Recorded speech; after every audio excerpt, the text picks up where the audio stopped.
Too sexy for them headphones. Ah! All right, y'all. What's happening? What's happening? What's happening? What's going on, man?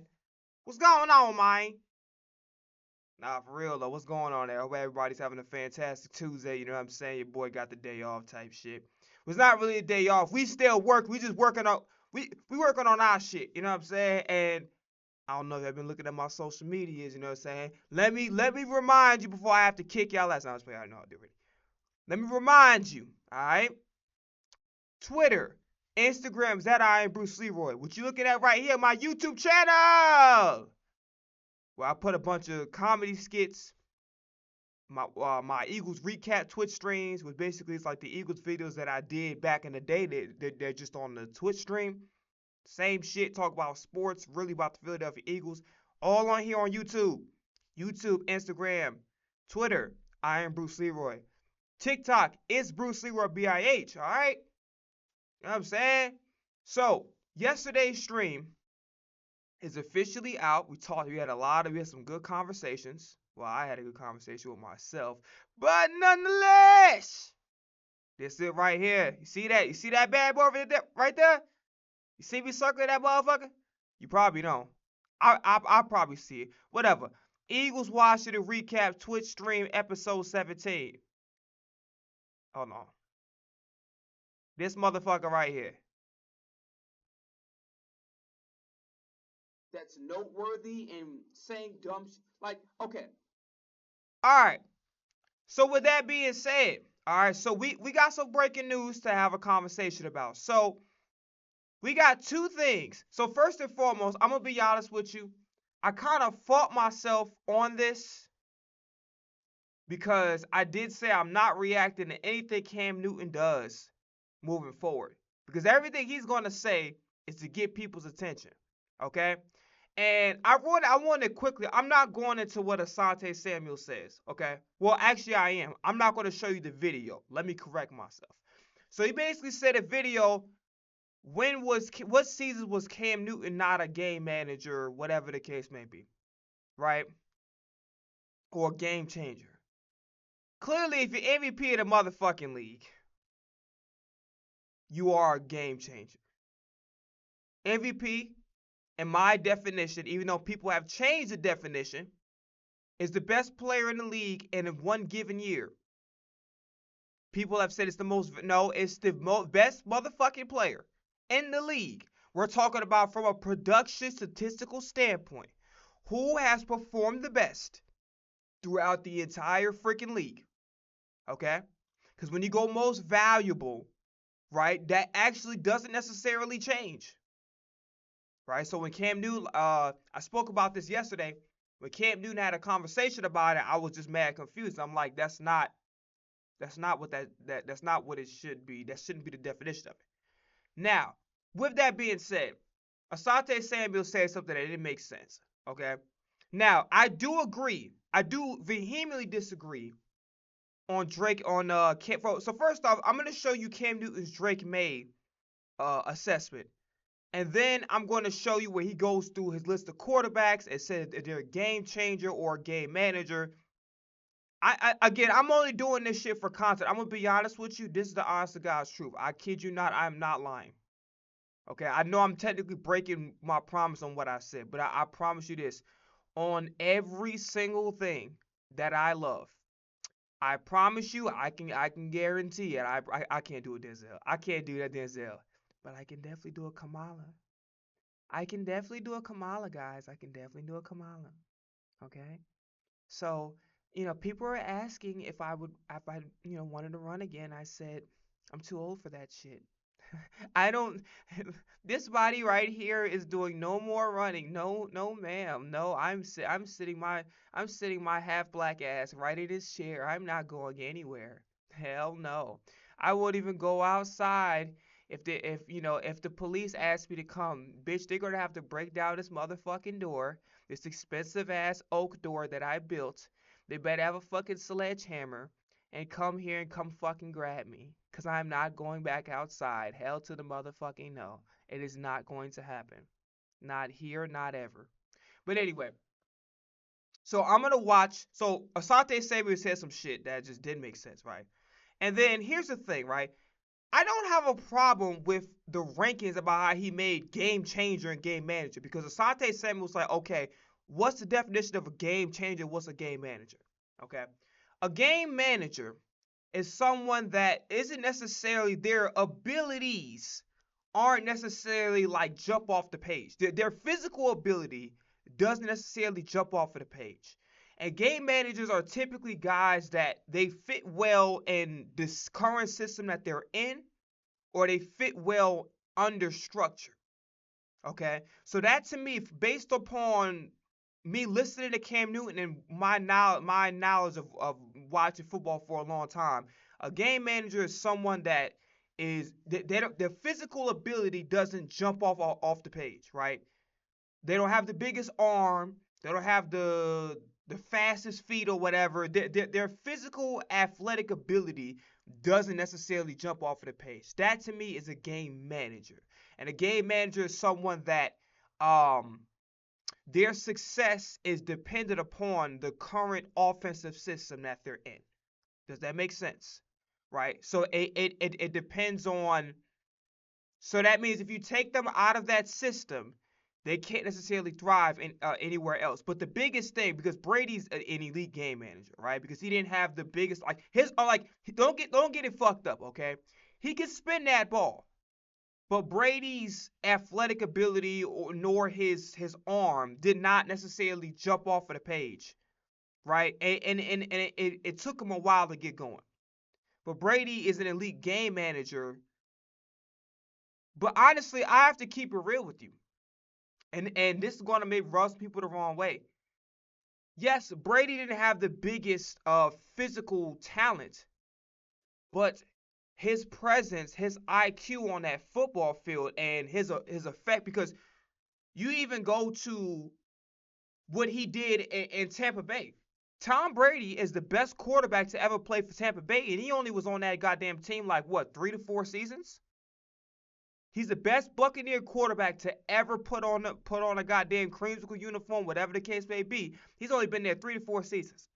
Mind you, he went out. Now, listen, I am well aware, and I've spoken about that it's been low key confirmed, low key, that Brady took some of Belichick's offensive system because Bruce Arians' offense is very complicated, and Tom Brady spoke about how it was very hard for him to get a grasp of the offensive concepts that Bruce Arians was. I don't want to say introduced to because he was on a team before Brady, but the offensive concepts that Brady was introduced to, he had a hard time grasping it. So he basically took some of whatever Belichick did and implemented it in the offense. Okay? But Brady showed that he can be. The reason why I have to call him a game changer is because he can show that he can perform outside of. You can put Brady on any fucking team is Super Bowl contenders. On any team, any 32 teams, they're Super Bowl contenders. All 32 of them. So I think from the if you want to talk about the standpoint, okay, he didn't have a physical ability that jumped off the page.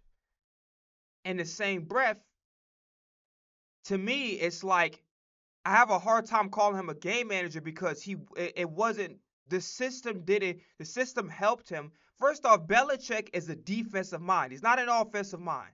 He's a defensive mind. Does he know a little bit about offense? Sure. But Belichick is a defensive mind. He came under the Bill Parcells tree. Okay? So with that being said, um I would have to err on the side of Brady's actually a game changer instead of a game manager, right? Because I think Brady would only fit in one particular. Um, Brady is not dependent upon a system. Does that make sense? Brady is the fucking system. Does that make sense? And you take him off the Patriots and you put him on 31 other teams. They're Super Bowl contenders immediately, right? And he's done things where he's dragged wide receivers that, Amendola wasn't successful outside of New England.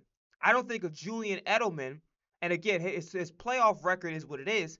I'm not sure if a Julian Edelman would be successful um outside of New England.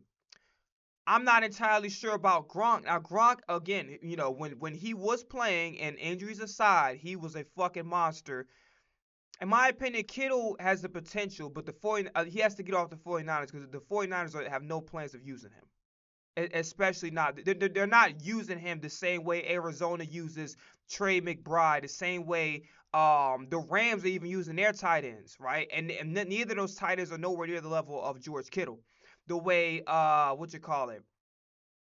the way who's a good example? Somebody knows how to use a tight end. I feel like Washington uses their tight ends fairly well. Zach Ertz definitely was an important complementary piece to that Washington offense, right? Who are some other tight ends? Detroit, right? But it's a very short list of teams that know. And then I would say Atlanta, but I feel like they low key tried to ruin Kyle Pitts and try to make him seem like he was just a athletic talent and that's it. Really, you didn't even give him a serviceable quarterback that can actually target him. You didn't even give the coaches were not even good enough to be able to game plan. And I know he had a big game against Tampa Bay. I actually ended up watching that game like hella late. I literally just finished that shit up like last week. It took me a whole motherfucking week to sit down and freaking watch that game. But nonetheless, I would have to put Brady in a game changer situation because he is the system. You put him in any other team, he's going to thrive. It just is what it is. Um, but here's the thing, right? So a game changer is a player that isn't necessarily reliant on structure. They aren't necessarily reliant on the system and certain players and things being perfectly around them. They know how to improvise. And their physical ability typically jumps off of the page. Who are guys that I would consider game changers? Joe Montana is a game changer. John Elway is a game changer. Ryan Clark have argued that Peyton Manning wasn't, the most physically gifted, but honestly, I would have to say Peyton Manning is a game changer, especially how well he reads. Again, he was a slow starter coming into the league. And by the way, I want to add a little tidbit real quick. Just imagine if fucking Jim Mora, the guy that be like playoffs. He was the head coach. Imagine if fucking Jim Mora kept goddamn. I'm happy that Marshall Faulk went somewhere else and Kurt Warner is a Hall of Famer and probably one of the more underrated and underappreciated players. Like when we talk about great quarterbacks, we mentioned Brady, we mentioned Peyton Manning, we mentioned John Elway, we mentioned Dan Marino. Kurt Warner, and again, I understand he wasn't the most athletic guy, but I'm gonna be honest with you, the amount of success that he's had, not just as a Ram, but even as an Arizona Cardinal, getting the team to a Super Bowl, the career that he's had, his impact on the offenses that he's played for, the his consistent play over the years. I'm gonna be honest with you. Kurt Warner is not talked about enough in NFL discussions whatsoever.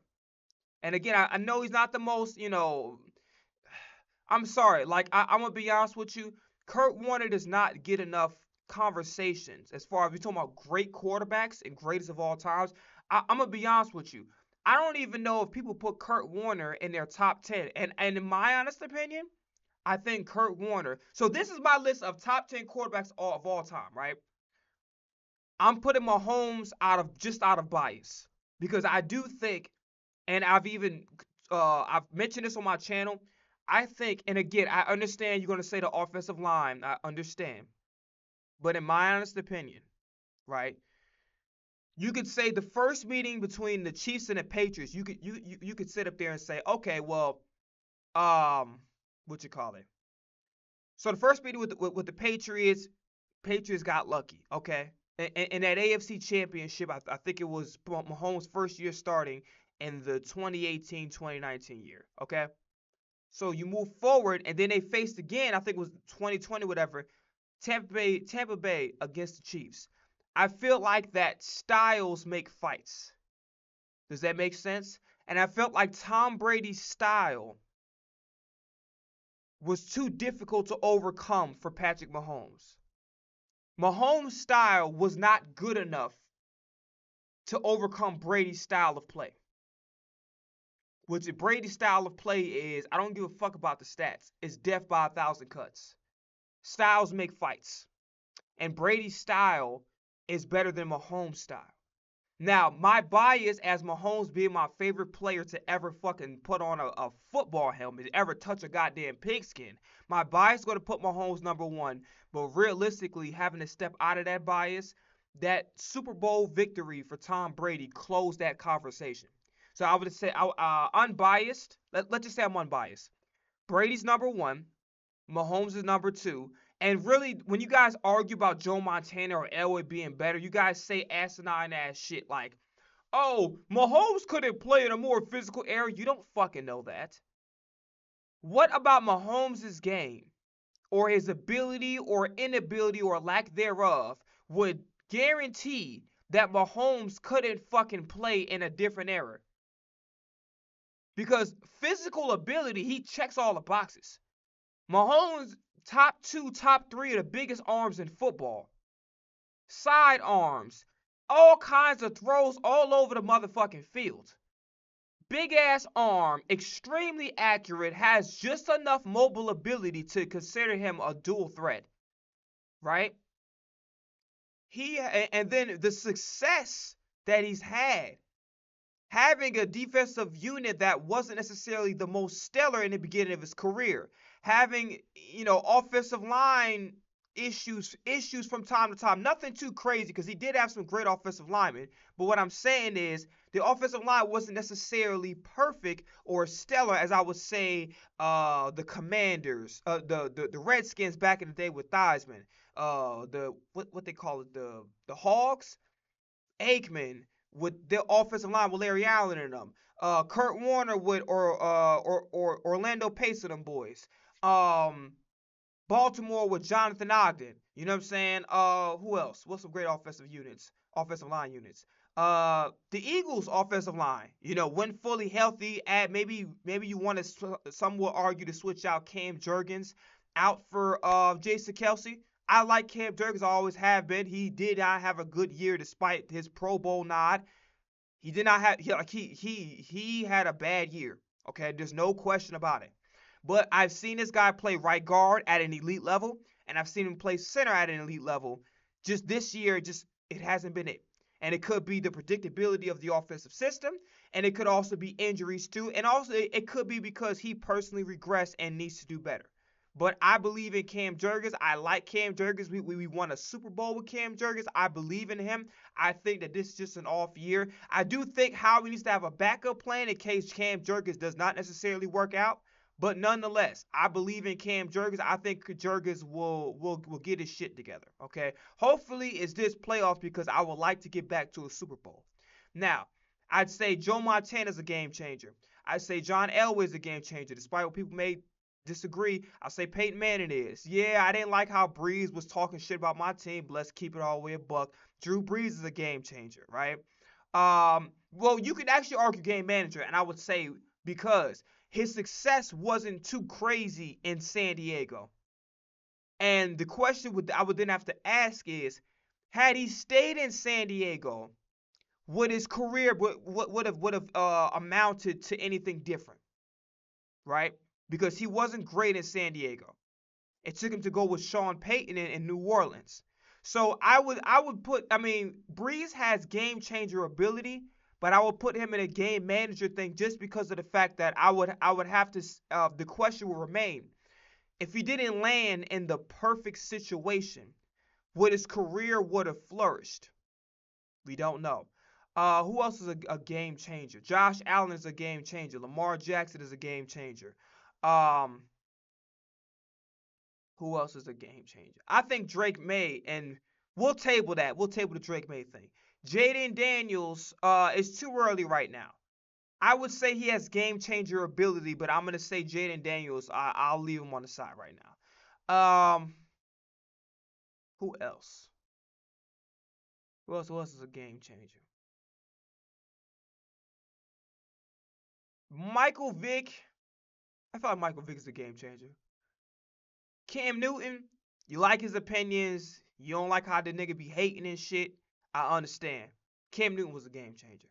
There's no question about it. Who else was game managers changes past? Fran Tankerton is a game changer.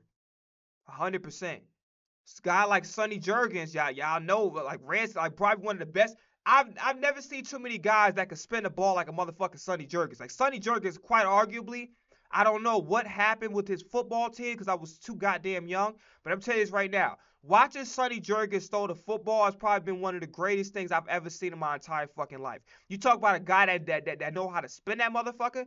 I would say Joe Burrow, despite what people may say, I say Joe Burrow is a game changer. Why do I say that? Because you can't put your average everyday Joe Schmo on the Cincinnati Bengals and think they're gonna have the same success. It's not gonna fucking happen. Now, granted, Flacco is a Super Bowl champion.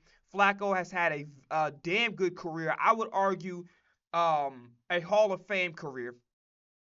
If you put Eli in, you have to put Joe Flacco in. It just has to happen, right? Flacco has been a very, very good football player. So you give him T. Higgins and Joe Burrow.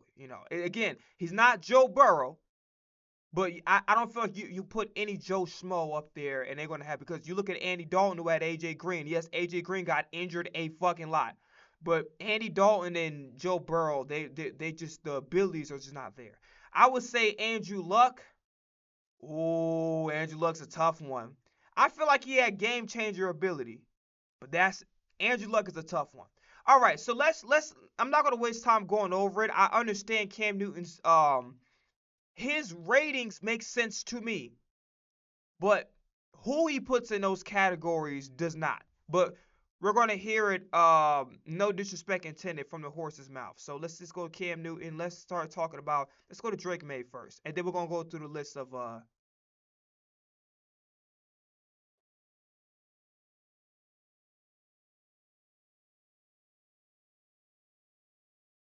Do they actually have the audio of him saying that? Completely disagree with Cam Newton on Drake May not being a game changer. You can't just sit up here and say Drake May is a game changer right now because we've only had one season of dynamic play. Well, Cam, you only really had one. Brother, let's not go there. You wasn't even like that. Insert the gif of Cam Newton in a Super Bowl. Is Cam Newton right about Drake May? Is he a game changer? It's not. Jesus Christ. I don't know why they don't have. I don't want to watch the whole fucking thing. I want to watch the short of it. I'm trying to think, bro.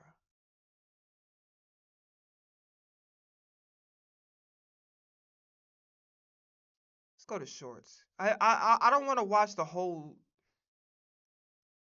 Okay, let's go to fourth and one.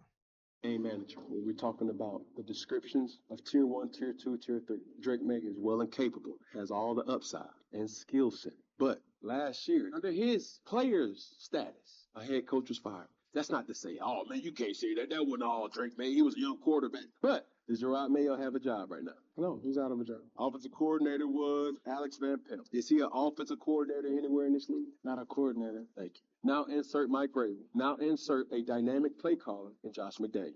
System is right. So I can't just sit up here and say Drake May is a game changer right now because we've only had one season of dynamic play. Well, Cam, you only really had one. Brother, let's not go there. You wasn't even like that. Insert the gif of Cam Newton in a Super Bowl. I understand that, and they will not understand this. What I'm telling you is the truth. The person that's delivering the truth, you may not like. But guess what? Make sure you like, share, comment. Most of all, make sure you subscribe for more content. But to answer your question, Drake May is a game manager. Amen. Okay, so I'm gonna put that up there, and so we'll kind of combine the Drake May conversation, with the other part of this. Again, honestly, if I was fucking famous already and I already have motion, I'm just doing it because it's not much going on in the NFL. I talked about a majority of the shit that from last year. Not last. I talked about the majority of the shit that we needed to talk about. I spoke about it in the Eagles recap yesterday. So honestly, I don't have no content really. I was even debating about whether or not I was going to stream or not because I'm like, what the fuck are we going to talk about? But so I might as well just talk about this because it's kind of like red hot right now. So let's go to the game manager shit, and then I guess we'll just kind of go back and forth with that. Let's go game manager, game manager. Okay. Josh Allen, game changer. Drake May, game manager. Trevor Lawrence, manager. Aaron, You know what's crazy?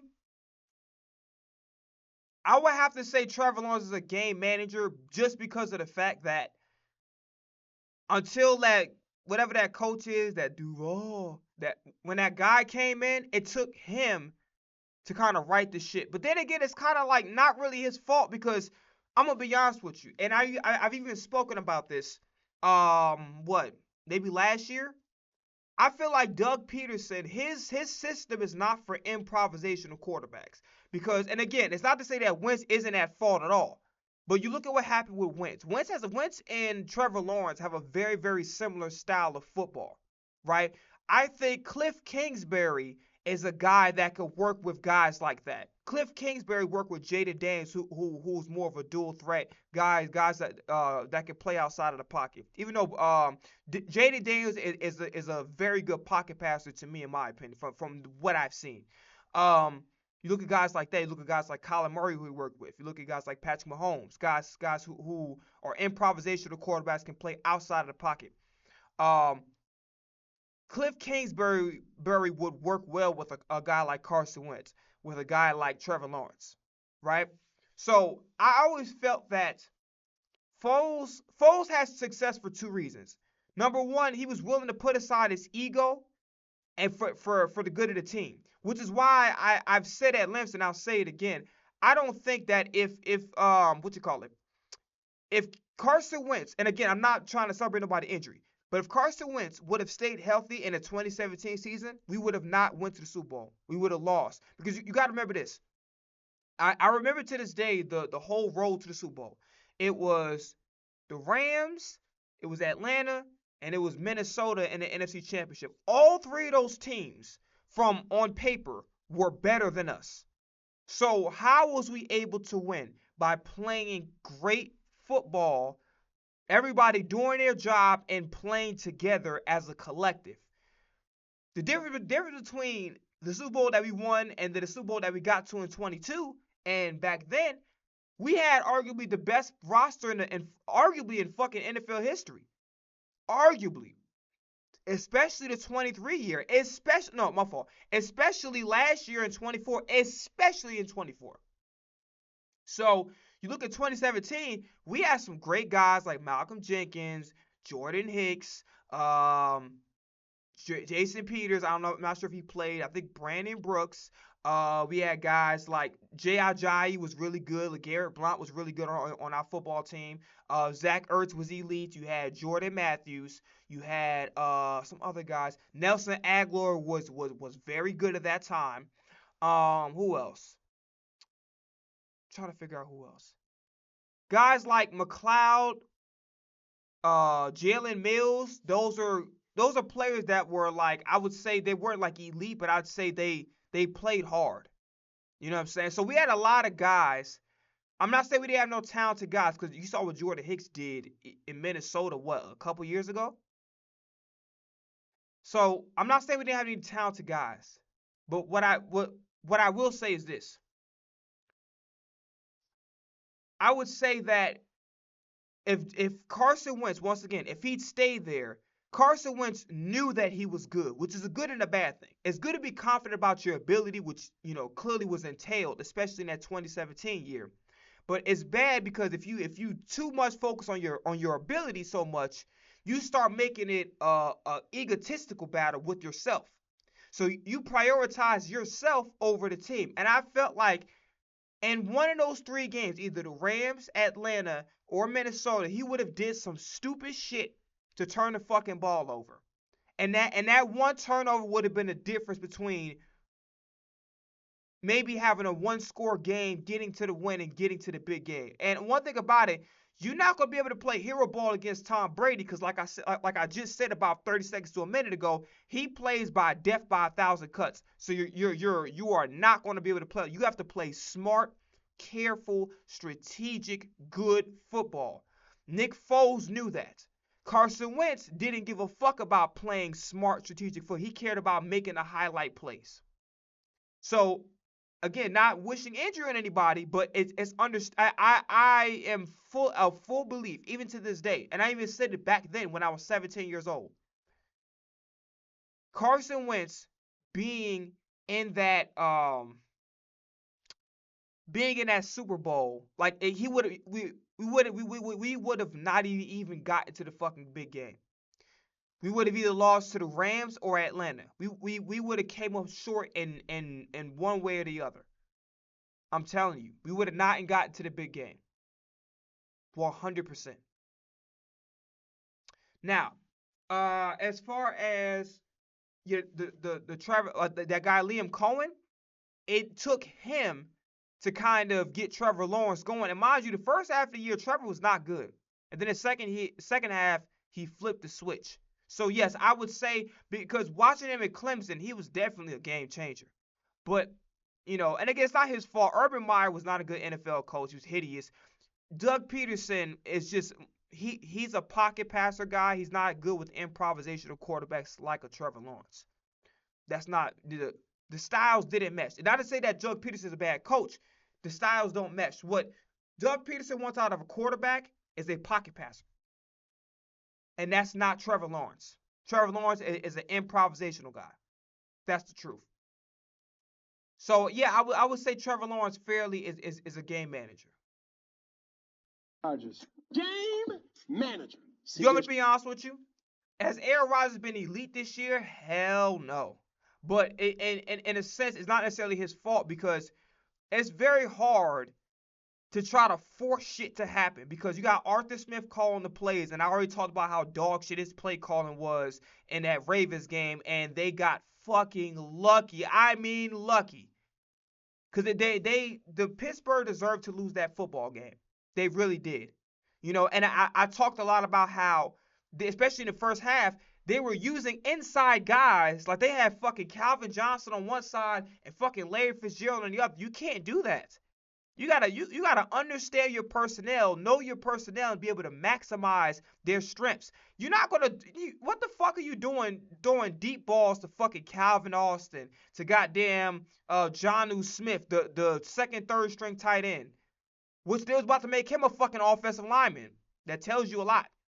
And then on top, and it's not to say that he can't catch the ball, but it tells you how they feel about it. They're about to make this nigga an offensive lineman, okay?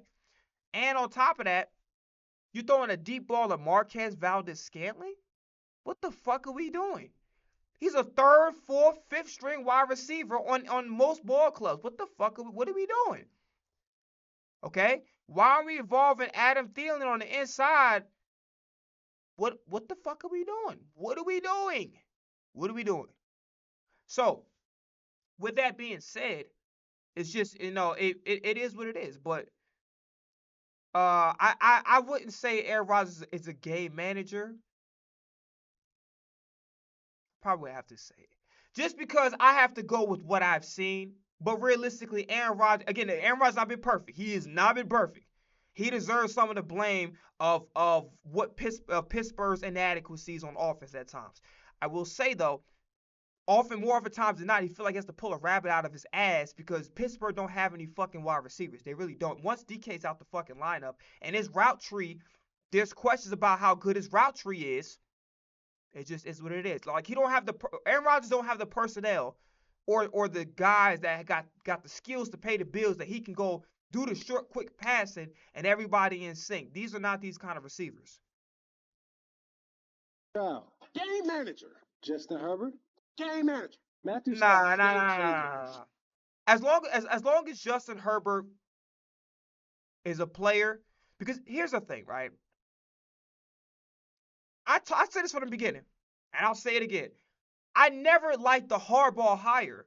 Harbaugh is a guy, let's play great defense, let's run the ball. That's Jim Harbaugh. That's Jim Harbaugh. Run the ball, play great defense. That's Jim Harbaugh. That's not what he don't need to be in that type of system. He need to be in a system where he can go stretch that motherfucking arm. He needs to be in a system like Mike McDaniels, where a guy like, yo, let's go draw up some plays, let's go fucking 40 and 50 piece teams. Okay? Number one, his wide receivers are not the most stellar. Like, I love the growth that Quentin Johnson has.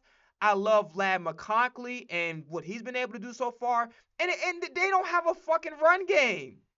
So just imagine this. And this is on Harbaugh. Because this is his motherfucking system. Okay? That's on him. So the defense for the Chargers, I'm not worried about the defense. But that offensive line, you don't have no depth on that offensive line. None whatsoever. And depth isn't built in one draft, two draft. Depth is really built over 3 or 4 years of having some good offensive line drafts. How do I know this? Because I'm an Eagles fan. And I watched what Howie Roseman doing. Fans was bitching, complaining, why are we getting this guy? Why we got Cam Jurgens in the second round? And all of this shit paid off. Because what he did was, he wasn't looking at, oh, we need offensive lineman right now. Let me go wait till go get an offensive lineman when we actually need it. No, he's like, yo, 3-4 years down the line, X, Y, and Z about to retire. Let's go get an offensive lineman right now that we can kind of groom him, develop him. And bro, they got fucking Cam Jurgens, what, 2-3 years before goddamn Kelsey retired. So Howie Roseman was ahead of the game because he didn't look at like, yo, let's get offensive linemen when we need them. No. He thought 3 to 4 years and 5 years ahead of everybody. That's why the greatest fucking GM, not because he got Saquon or AJ and Devontae and picked Jalen Hurts in the second round, or got Quinyon and got Cooper DeJean and got Zach Bond and so on and so forth. You know what I'm saying? And got Jalen Phillips for a fucking damn near free. That's not why he's the greatest GM of all time. He's the greatest GM of all time because his foresight is better than everybody. Fans, we get duped and conned by skilled players. But not understanding, in order for the motherfucking skilled players to get the goddamn ball, you gotta have a great offensive line. Case in point, what the fuck going on in Minnesota? Minnesota's offensive line is not great. They're not, okay? They don't have a great offensive line. But they got all these skill players. You got Aaron Jones. You got that dude Madison. You got Jordan Addison. You got TJ Hockenson. TJ Hockenson. You got Jordan Addison. And their offense is not great. Their production on offensive end is not great. Why? Part of it is because of the quarterback play. And the other part is your offensive line. Minnesota's not done a good job of having the foresight of choosing offensive linemen. They've wasted picks on guys that were bad picks. Dallas Turner thing, I don't think that's going to pan out. You don't get a guy, you didn't get fucking Dallas Turner to be in a rotation. You got Dallas Turner to be a fucking full-time starter. You got Dallas Turner to do what the fuck Will Anderson is doing. You didn't get fucking Dallas Turner to be a fucking rotational piece. Okay? So Justin Herbert with his big ass arm, I talk shit because I'm tired of motherfuckers hating on Hurts for no fucking reason. You want to talk about how he did bad? You better make sure you're fucking right. And you better make sure you got your motherfucking facts straight. Don't just hate on, because what some of y'all do is you guys don't like the way Jalen Hurts play, and you're entitled to that. But let's not screw up the fucking facts here. Let's talk football. Let's talk fucking facts. Okay? Let's talk facts. When you're speaking on Jalen Hurts and you're doing analysis on his quarterbacks, let's speak the facts. Let's pull out the motherfucking game film, okay? Let's talk football. A lot of you niggas don't talk. A lot of you guys getting y'all motherfucking personal opinions and y'all feelings and shit, when realistically, y'all just don't like the way Jalen Hurts play, and y'all entitled to that. But don't just say he a bad quarterback, because then I would have to ask you, what is the bar? And if Jalen Hurts is below that bar, I would have to ask, who are you putting above that bar? And are there performances, not just hypotheticals, if you put him on the Eagles? No. Fuck your hype. Take your hypotheticals and shove them fucking far up your ass to go up in your intestines. I don't give a fuck. Fuck your hypotheticals. Let's talk real fucking football. Let's talk facts. What they're doing in their current situation, because we're going to call them game changers. You want to say Hurts is out the top 10. I'd have to ask you, is there 10 motherfucking quarterbacks right now that are playing consistently? Not one game they throw 5 interceptions, and the next game they throw for 2 interceptions, but you're not going to mention that because it's more fun to try to piss off Eagles fans than to actually state the motherfucking facts for what they are. That's the truth. Sorry. Sam Darnold, game manager. Yeah. Caleb Williams, manager. Nope. Disagree with you 100%. In fact, I would even say some crazy shit right now. Not only is Caleb Williams not a fucking game manager, number one, I would even say the fact that he's not a game manager is actually a weakness out of Caleb Williams. I would say it's a weakness, okay? Because here's the thing. When you can do all the Superman shit, I spoke about this on like a couple podcasts ago, right? You know, you want to sit up there and be, I'm coming, Lois. Help me! There's a Toyota RAV4 about to crush me. Help me! And then you can get this motherfucking like pretend like it's a bunch of missiles and shit. Oh my God! What is that? And then you Superman, and then you start the motherfucking missile, and then you split that bitch in half. That's Caleb Williams. He can do that all motherfucking day. But when it comes to being Clark Kent, hold on. I'm sorry, boss, I'm late. And then you gotta punch in. He ain't on that level yet. He know how to be Superman, but sometimes you can't always wear the cape. Sometimes you gotta do what Tom Brady does, and that's why he's the greatest quarterback of all time, because he understood and he was okay with doing death by 1,000 cuts. Yeah, he had the arm to air your ass out, but he knew he don't have to do that because the objective is what? To win the goddamn ball game. So that's gonna come with time and experience for him to understand, hey, take the easy ones. You ain't gotta sit up there and make all the big plays. But a lot of what Caleb Williams done and his success of this football team is 2 reasons. 1, their run game. 2, their defense, though I would say is imperfect, particularly on the front 7.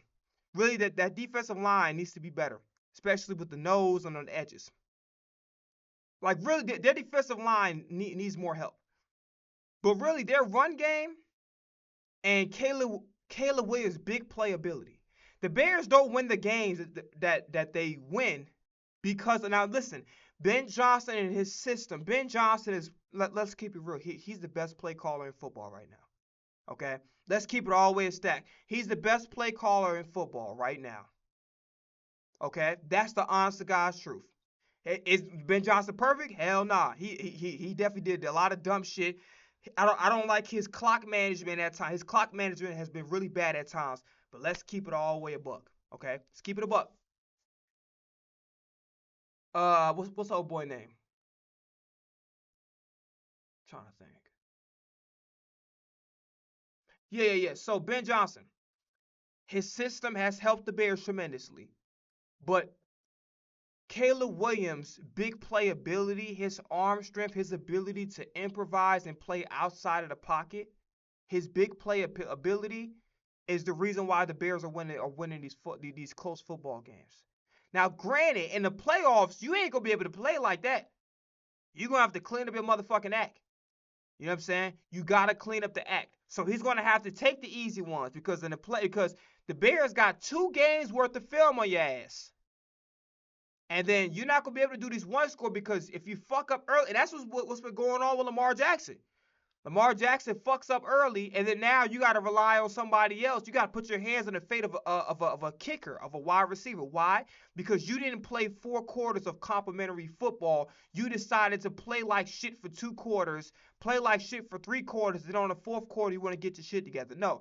When you get to the playoffs or you playing in these high-stakes games, you got to play 4 quarters of complimentary football. I know it's a lot to ask you to be perfect or close to it, but heavy is the crown that weareth upon your head. Lamar Jackson deserves that crown. Okay? But this is the reality of this situation. We're going to put a crown in your head, which, again, Lamar deserves it. Those expectations got to come with that, too. You can't just leave it for Joe Burrow. You can't just leave it for Jalen Hurts. No, no, no, no, no, no, no, no, no. Have those same expectations for Matthew Stafford. Have those same expectations for Josh Allen. Okay?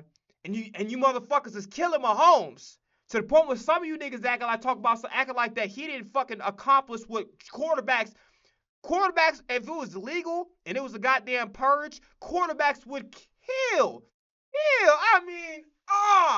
Kill to have they motherfucking, hold on, let me make sure it's still streaming. Quarterbacks would goddamn kill to have the Patrick Mahomes fucking resume. What are we talking about? They would kill to have Patrick Mahomes' resume. And then look at who the wide receiver core that Patrick Mahomes has had to deal with for the past 3 to 4 years. He didn't even have all of his guys. Xavier Worthy was injured for about a quarter to a third of the year. You had Rashid Rice, who's gone half the motherfucking year. So he didn't even have any continuity with the guys. He had offensive line injuries. You know, Jawan Taylor is probably the most overrated offensive lineman in the league because all that nigga, let me tell you something right now. I spoke about this. I'll say it. I said it before, and I'll say it again. Anytime you got to do a motherfucking false start to block somebody, that means you're ass. That nigga does a false start every motherfucking time he come out the break. Every time the ball is snapped, this nigga does a false start. You niggas so worried about the goddamn tush push so much. I swear to God, go look at every motherfucking play. This nigga does a false start every freaking time he plays. That means you're not good. Because if you can't trust your own blocking ability, your strength in the weight room, your technique, that means you're not good enough. So his offensive line has not necessarily been stellar these last couple years, and his wide receivers outside of Kelce, and Kelce is getting older, and you could tell Father Time has caught up with him a little bit. His wide receiver nigga be carrying third, fourth, fifth stringers to fucking Super Bowl. So y'all put some motherfucking respect on that boy number 15 name on my goat, man. But that's the truth. All right, let's hear him talk about the hate bullshit he does on Jalen Hurts. That was funny. Game manager. Josh Allen. Game changer. All right, so let's talk about the Drake May thing. Okay, so the first flaw of his argument, him getting or coaches getting fired. To literally say that as part of your argument is asinine as fuck. It's an asinine ass argument to make. Because here's the thing. What if their performance didn't measure up to whatever the case may be? And I've heard from Patriots fans that Jerod Mayo didn't necessarily mesh well with the players. How the fuck is that on Drake May? If the offensive coordinator is not doing their job, like for Kevin Patullo, yeah, sometimes Hurts can be better in certain respects. But if you goddamn, okay, I'll put it to you like this. Let's just say we at war, right? You a soldier. Let's just say you got a general. Your general got a fucked up war plan. Man, you could have all the super speed, nigga. You could be like goddamn Tim Roth before he goddamn became the Abomination and shit. You could be Tim Roth before I can't fucking talk. You could be Tim Roth You could be Tim Roth before he became the Abomination. And your ass, nigga, you could be motherfucking Steve Rogers when they injected that shit in him. Alright? You could be all that. And then if you're a general, it fucking sucks. He has bad leadership. Okay? It don't matter what kind of ability you got as a nigga. As a soldier, you could run a 3.9. Nigga, you could bench motherfucking 800. If you got a leader that's leading you bad and coming with bad strategy, he gonna get y'all motherfuckers killed and you're gonna lose the war. So if you got bad generals and you got bad higher ups that's supposed to strategize, it don't matter what kind of ability you got, you fucked. Does that make Joe Montana less of a football player because he had fucking what's the old boy name? Does that make Joe Montana less of a football player because he had Bill Walsh, the face of the West Coast offense? Does that make Kurt Warner less of a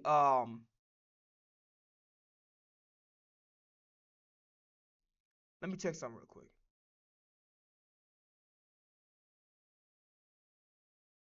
Coach.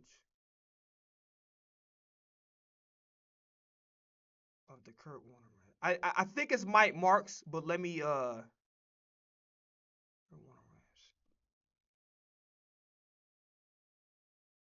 was it Dick Bramall or Mike Martz?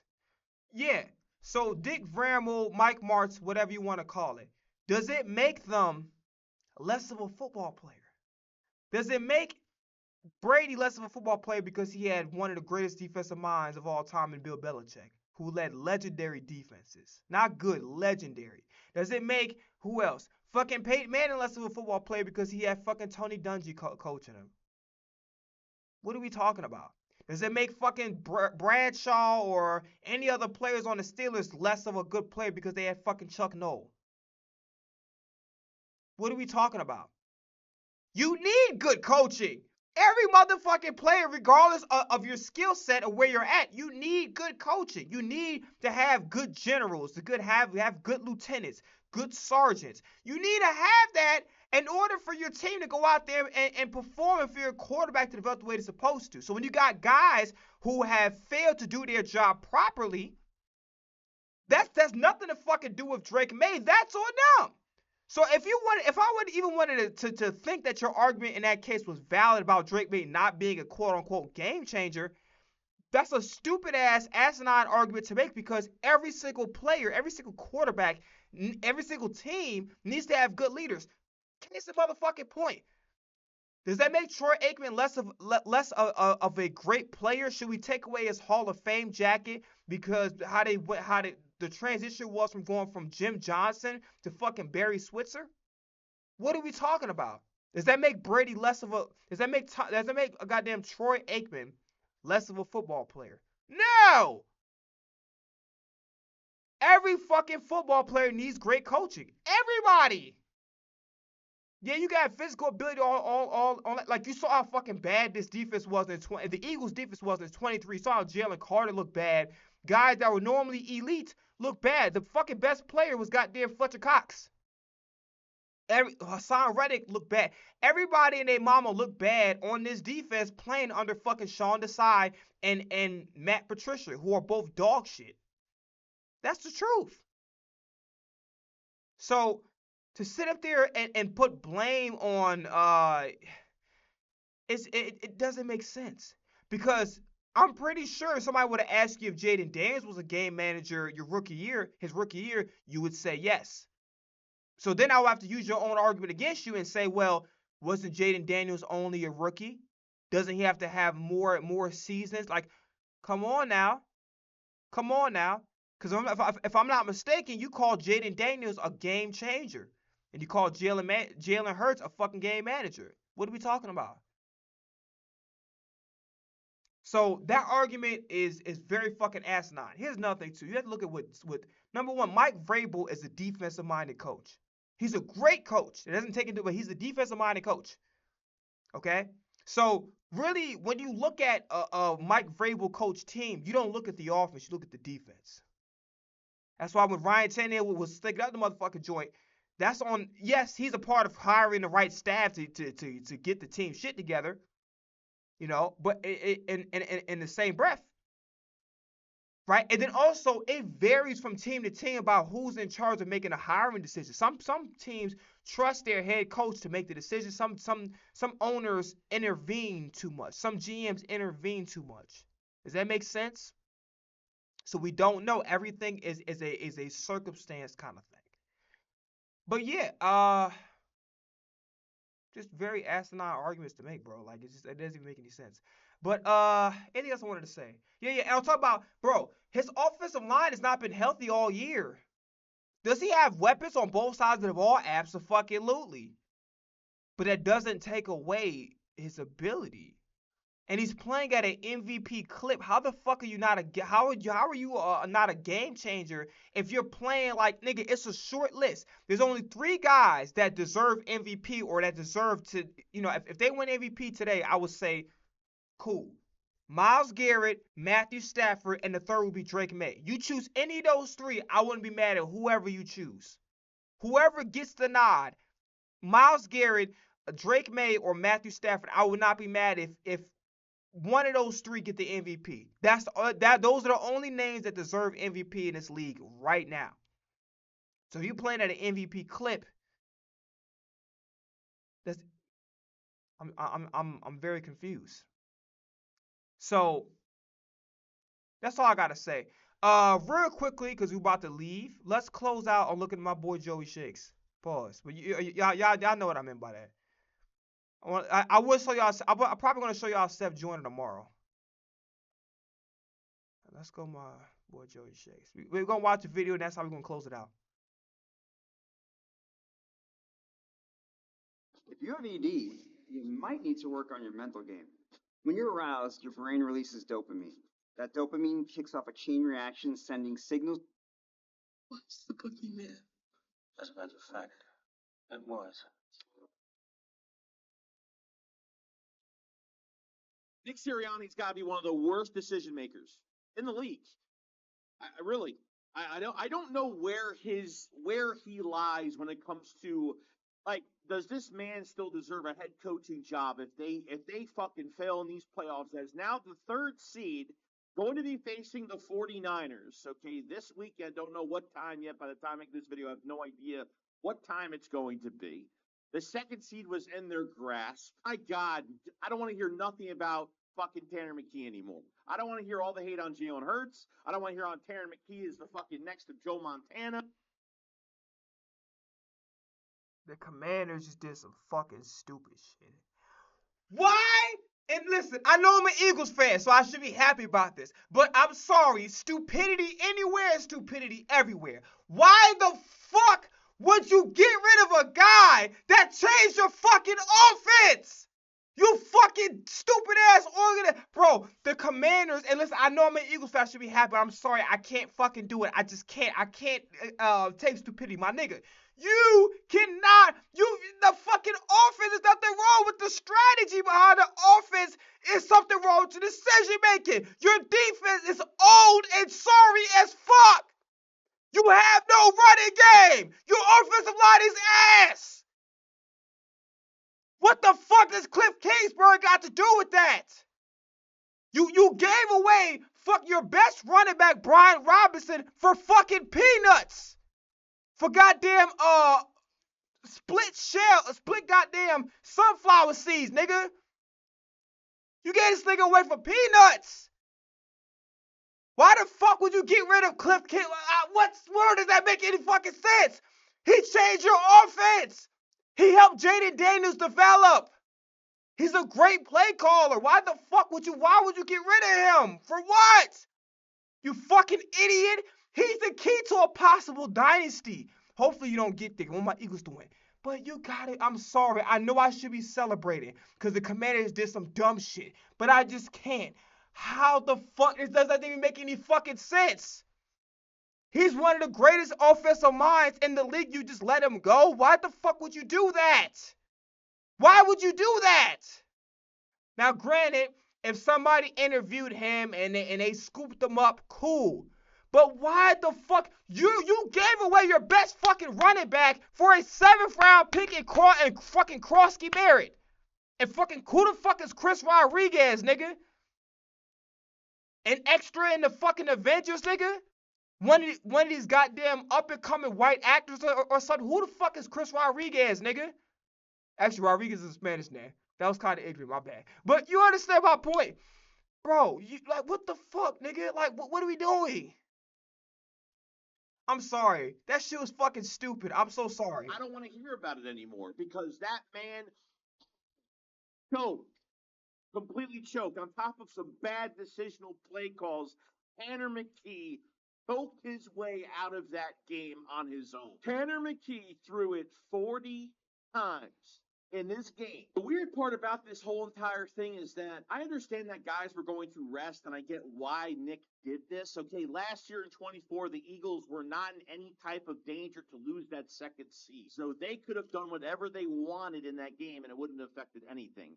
This year is different because with being the second seed, you get a second round home game. As the third seed, you get one home game, and you have to play on the road 2 fucking times. And from my understanding, the Eagles are 0-2 on the road, even though they have played well on the road this year. When the Detroit Lions kicked that last second field goal, and of course the Lions had to pull off the upset against the Chicago Bears last second. I think it was 19-16.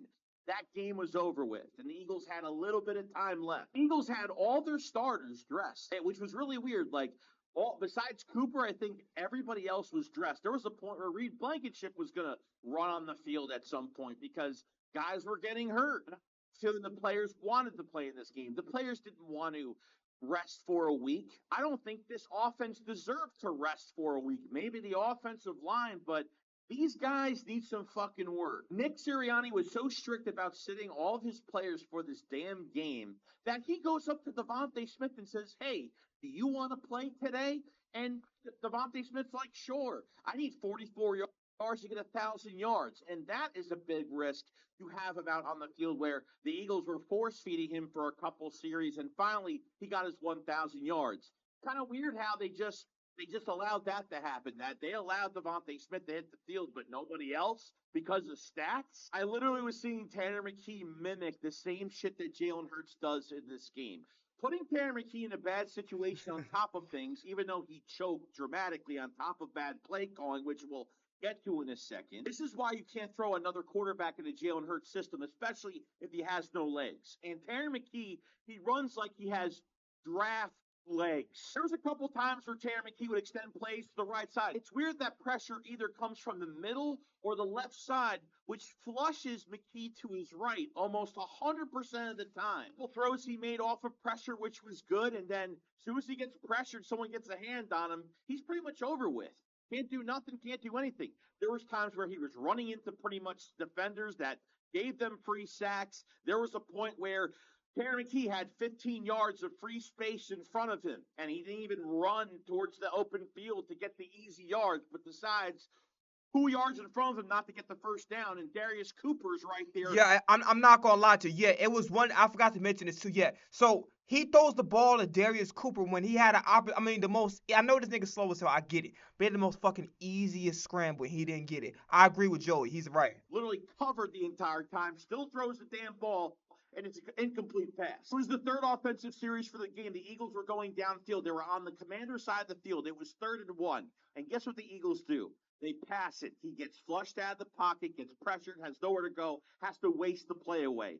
Then it's 4th and 1. And I said, oh my God, the Eagles are actually going for it on 4th and 1. So let's see if they maybe run it here. But if they were going to even go for it on 4th down anyway, and Tank Bigsby was already running like a madman that he was in this game, which we'll get to later on, but after some successful runs from Tank Bigsby, the Eagles got to a 3rd and 1, completely ignored even running it. 4th and 1, completely ignored running it.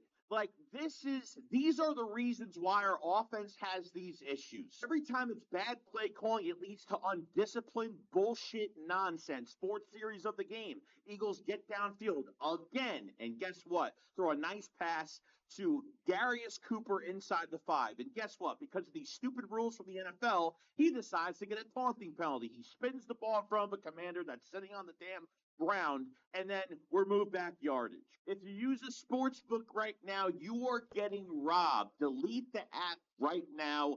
Polymarket I'm done with that gambling shit. Fucking bro, I lost so many goddamn money on prospects. I lost around like $200 on prospects, my nigga. With Polymarket, you can sell your position immediately. Feel hassled and forced to lock in. Have control in the downfield. I'm not That really wasn't his fault. I mean, Kylan Granson pretty much ran up, did like a post corner, something like that. He didn't see the ball the entire time, so that was purely a miscommunication. Even in the second series of this game where McKee was getting pretty much pressured on and he had enough time to step in the pocket and make a throw, where Devontae Smith was open on the right and I think Dotson was open on the left. 2 guys were wide open, and McKee decides to get tackled and go across the line of scrimmage, so totally missed the opportunity there. You have 2 minutes left at the end of this fucking game. 3 fucking timeouts in your back pocket. The Commanders have 0 timeouts. You have all the control. You have all the time in the world. You can almost do whatever you want. The time management of those last 2 series they had when they got the ball at 2 minutes and when they had the ball Gino back might at be 1 done with minute. Las Vegas. Throw. No sequence of plays to keep players in bounds to run out of bounds and stop clock and kind of work the sidelines. This team doesn't know how to work the sidelines. This team doesn't know how to do that. Like, it looked so careless. Nick literally did not care.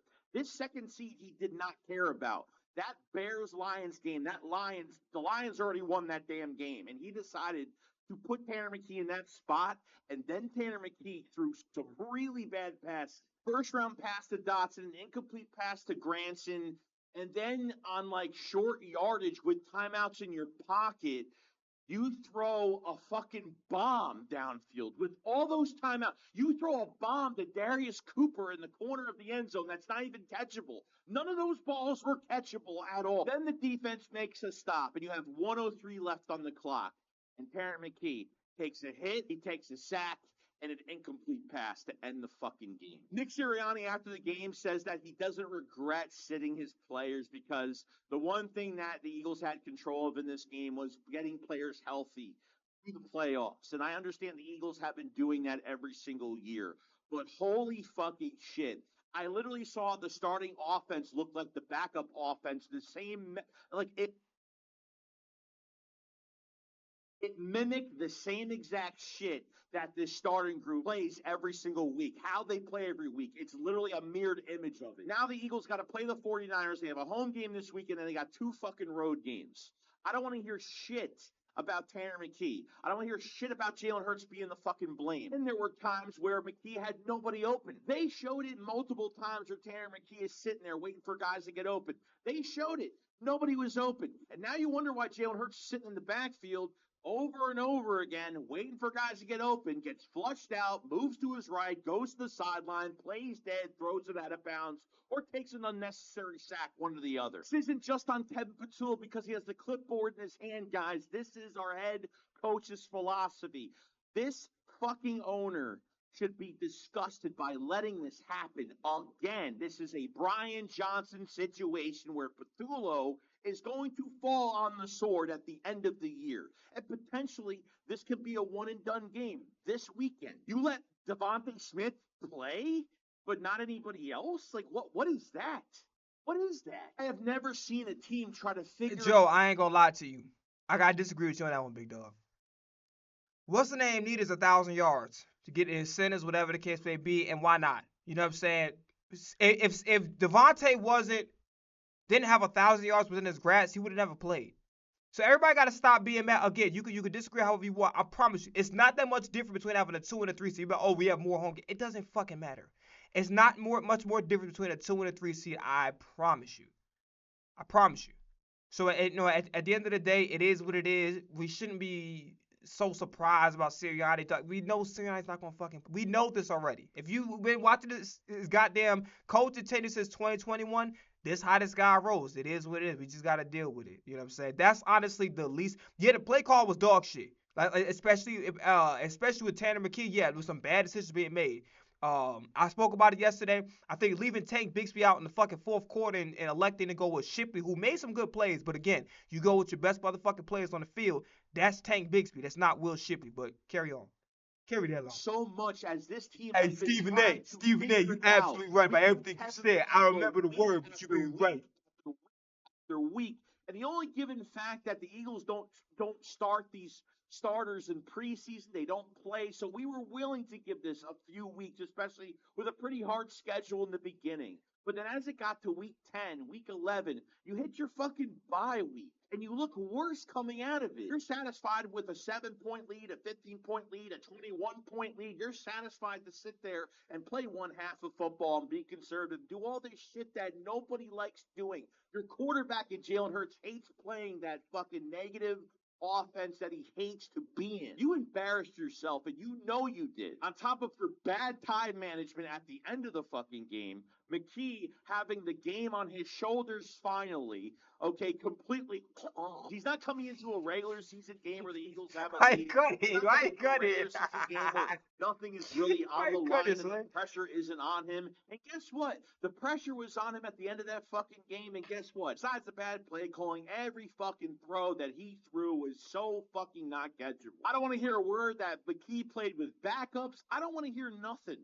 I don't want to hear none about that. Because you face one of the worst fucking defenses in the world. Your offensive line didn't play great, kind of missed some blocks at times. We know that Toth had a concussion, had to come out of the game. Then they missed a hip drop tackle on Calcaterra, wide open field. You've seen it with your two eyes. Guy gets hurt, knee and ankle injury. So he's going to be out next week. How the fucking league missed that since they enforced this fucking rule, and yet they didn't call a flag on it. Now, Fangio didn't do a bad job at this defense, but man, there was a lot of fucking problems, but still held on after 2 turnovers and got the offense the ball back a good amount of times in this game. But to kind of start out with the cornerbacks, holy shit. I mean, 4 defensive pass interference calls, just horrible. Remember Ringo on that red zone defense on that third down play where he was kind of contemplating whether to cover or go after Josh Johnson that literally had all the field in front of him to get right into the end zone, and Ringo runs away from the play. Ringo is one of the worst defensive backs I have ever seen. This makes them even more stupid they let Slay walk, they let Rodgers walk, and Ringo actually got to compete for a fucking starting job. Makes Adoree Jackson look like a Pro Bowler. I am so sorry, Adoree Jackson, for giving you so much shit, but Do that. God, that's horrible. Mac McWilliams had PI. Jacorian Bennett, well, I guess I know now why Vic Fangio did not want to play Jacorian Bennett at all. He's way too handsy. Look, all Josh Johnson had to do was just throw to fucking Terry McLaurin. You still had Debo and McLaurin out there. And McLaurin was killing us. And McLaurin was laughing. It was that funny that they had a nobody on him. I was one of the guys that wanted at least Jacorian Bennett to play a little bit early in the season. When we were starting to gel our defense. Hey, I gotta go, y'all. I'll see y'all tomorrow. We're gonna watch the Seth Joyner shit and then some highlights. So we're definitely gonna stream 100% tomorrow. I'll see y'all tomorrow. And then the press conferences we gotta watch tomorrow for sure. I'm out of here. Peace.